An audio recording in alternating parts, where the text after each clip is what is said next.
is to produce showfish. So without further ado, Bob Lewis.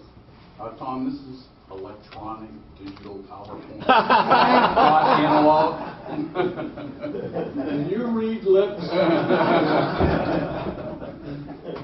So I hope no one will object to me using a computer to do this. Show off. Yes, show off, that's me. Just to comment on what Jim initiated, haven't shown much for the last 3 or 4 years, but prior to that, I probably was covering anywhere from 8 to 10 different classes at any show, and I probably have at a minimum 40 lines in my fish room right now, and about 200 tanks. So if you're going to do something, showing strategies and planning is an absolute must if you're going to do that. So for those of you that have been showing for years, maybe you'll pick something up here. For those that are just getting started, I hope it's of some value to you. But let's talk for a minute before we get into it about what do you really do when you first start showing. You're initially thinking about, geez, I've had fish for a couple of years now. I think they're pretty good. I finally have the courage to see how they would compare on the show bench with the other breeders that have been doing it for a while. So that's normally how everybody starts, is they want to get a comparison of what their fish really look like.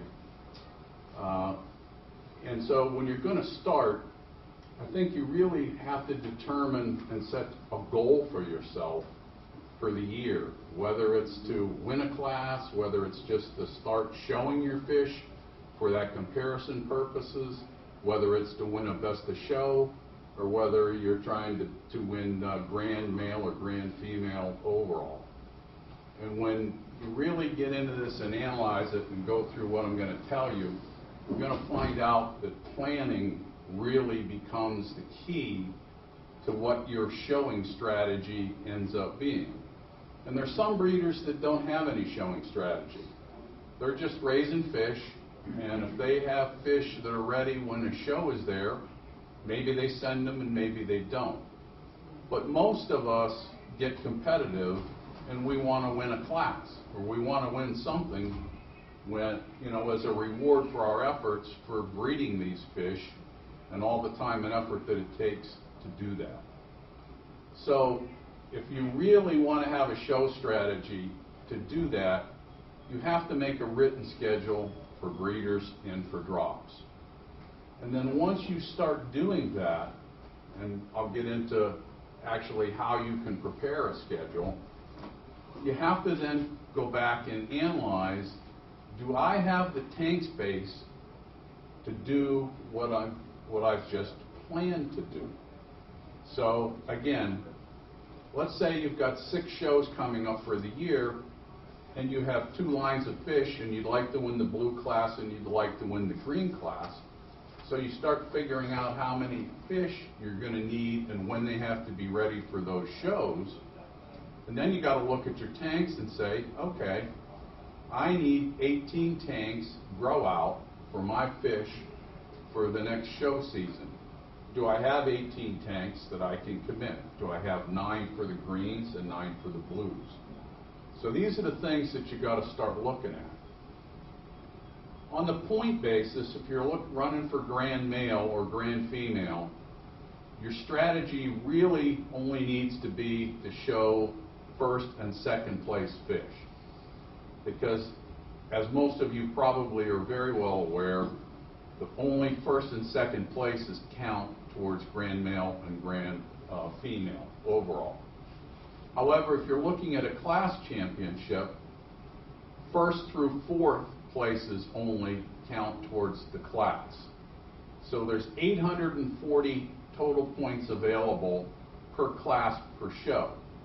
So if you were going for grand male or grand female, if you take first and second place delta, you get 180 points. If you take first and second place tank, you get 360 points. So this is really critical, and I want you to keep this in mind as you're thinking about planning to win a show class, because you'll see how it translates. We know the tentative show schedule for next year, and I say tentative because the schedule has to be approved at the annual meeting for the following year's show. But we have a show rotation chairman, and it's E.T. Meller, and has E.T. left the room? Well, E.T. sends out about 2 emails a month, starting in the late spring, asking all of the clubs what show dates they're willing to take. And this is very well published. So your delegate or the president of your club pretty much can tell you by, say, June or July in the summertime what the show schedule is going to be for the following year.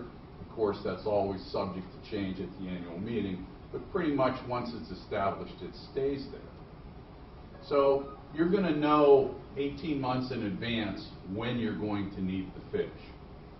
Now, you can win a class with a very small number of tanks, and I'm sure that most of you heard E.T.'s presentation on how he dominated a line basically with a dozen tanks or less. But you can win a class, especially today, with 4 tanks of fish. And I've done it on numerous occasions. Why? Just by having those 4 tanks of male fish ready for the appropriate shows, and all you basically have to do is win first and second in those classes in 3 or 4 shows, and you're going to end up winning the class. So the last couple of years and next year, we're averaging about 6 shows per year. So to really win, you just need to have enough entries to match what the need is going to be. My suggestion initially on the strategy standpoint is to cover the early shows, meaning the annual and the first shows in the spring, certainly the annual and the first 2, and you want to get a lead in the class. Now, getting a lead, it's very difficult for someone to come from behind to win and take that lead away from you, especially if you still have fish. But it's, as the number of shows run out, it's obviously harder and harder to get points. So from the strategy standpoint, in your planning and your preparation, you have to assume you're only going to get 1 show out of every fish that you're going to ship. If you get 2, you're extremely lucky. If you get 3, you know, God was very good to you. Because usually they're not going to happen that often. And you have to plan to have your fish available for the show accordingly. Now, in the strategy standpoint of winning, tank entries are the key. Why? You get double the points. You can send 2 fish as a tank entry, and if you win first place, you get more points than if you took first and second in Delta. Plain and simple. The second component to this is that if you look at the numbers of tank entries, it's 50% or less the number of the Delta entries. So your actual number of competitors is a lot less. Now, especially if you're trying to win a class championship. Sometimes you'll see that class entries, there might be 9 or 10 tank entries in one class, but a lot of times there's 4 or less. Sometimes there's no tank entries in the class. You can win virtually against no competition if you have the fish to send to the show. So why were there no entries? No one had the fish.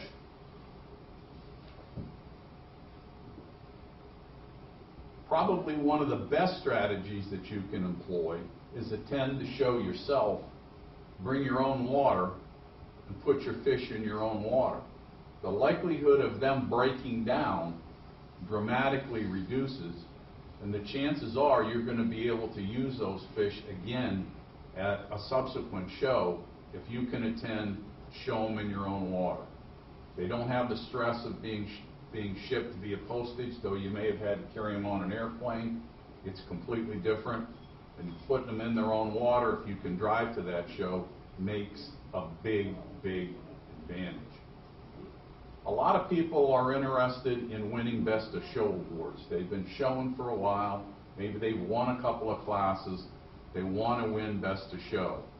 Well, the most important thing and the strategy that I could tell you there is you have to keep the fish in your room until they are Best of Show quality.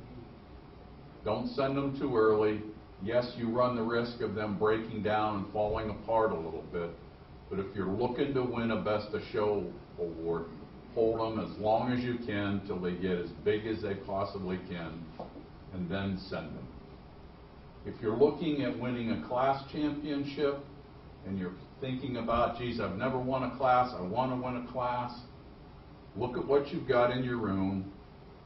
Pick a class that has less competition. Many of the classes just don't get the mass numbers of entries in it that some of the more popular ones do. Those fish may be a little more difficult to raise. They may be a little more difficult to get the right breeding stock to start with. But in some of the classes, and I'll give some examples, you know, AOCs, there's almost no one showing in AOCs right now. Some of the different bicolor classes, you have very few people showing in entries, right? If you want to just win a class to win a class championship, pick some classes that aren't as heavily loaded with good competitors and go after that class. The other thing that you can do is you can commit more tanks to win a class. Let's say you've got 35 tanks in your fish room and you're raising 5 lines. Many of us suffer from the too many lines disease, but dump a line or two, put more tanks of that specific line, you'll have more fish to be able to send to the shows. I see Simon smiling. He's got way too many lines in his room, and he knows it, right? Oh, yeah. So, well, what happens to you is if you got 100 tanks and you got 30 lines, you got 2 or 3 lines. You know, you got 2 or 3 tanks per line of fish. Pretty hard to win when you only got 2 or 3 of one line. So it makes a big difference. And I think we all suffer from it. Especially newbies. Especially newbies, yeah. You got to grab everything. You've heard that term, you know, get as many fish as you can and see which do well in your water. Well, some of you get carried away. Me too. So guilty on that cause. So I'm going to get down to the end of this, and I'm going to tell you what I've heard and heard and heard and heard. And we're going to hear it again today and at the banquet tomorrow night. I would have won the class, but I ran out of fish. Okay? Why did you run out? Well, the primary reason that you ran out of fish was that you didn't plan accordingly and you didn't schedule. So, my best strategy that I can employ to you is schedule, schedule, schedule. On that note, I want an honest show of hands.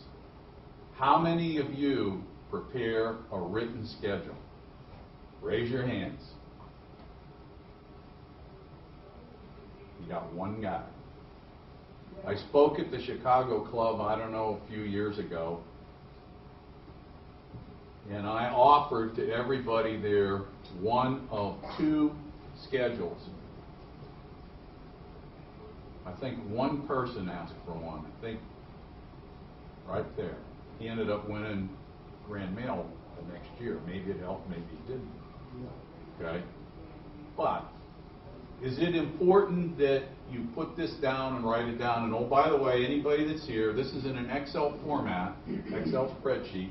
If you don't have Excel on your computer and you do want to get this schedule, I'll take it out of Excel, copy it onto a Word page, put it on Word so you can print it and then you can fill it out manually. You don't have to fill it out electronically. Can you send me one?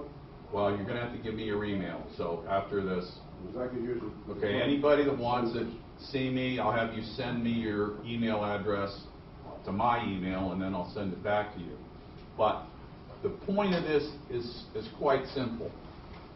What writing it down does for you is it makes you go through the thought process. And it makes you look at, okay, how many lines do I want to have and how many classes am I going to show in? That in turn makes you think, how many tanks do I have and can I really do this? Okay? So that you don't end up, I don't have enough fish and I ran out and I can't win the class anymore. So it happens to all of us. If it only takes you 10 minutes to sit down and plan for an entire year. Think of how much more rewarding your efforts are going to be if you win instead of going halfway and not getting to the goal line. So thanks for listening to me, folks.